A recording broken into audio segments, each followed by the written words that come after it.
সবাই জানেন যে বর্তমানে বাংলাদেশে 2025-এ সেলিব্রিটি ক্রিকেট লিগ হচ্ছে।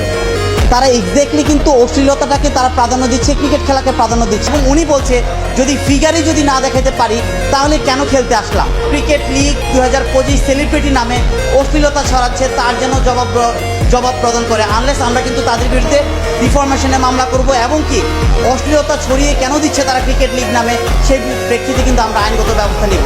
তাদের ড্রেস আপের কোনো ঠিক নেই, আপনারা কিন্তু দেখেছেন অনলাইনে তাদের ড্রেস আপের কোনো ঠিক নেই। অর্থাৎ তারা ক্রিকেট খেলার নামে কিন্তু ক্রিকেটটাকে কলঙ্কিত করছে। আমরা 15 দিনের পরেই কিন্তু তাদের বিরুদ্ধে আইনগত ব্যবস্থা প্রদান করব।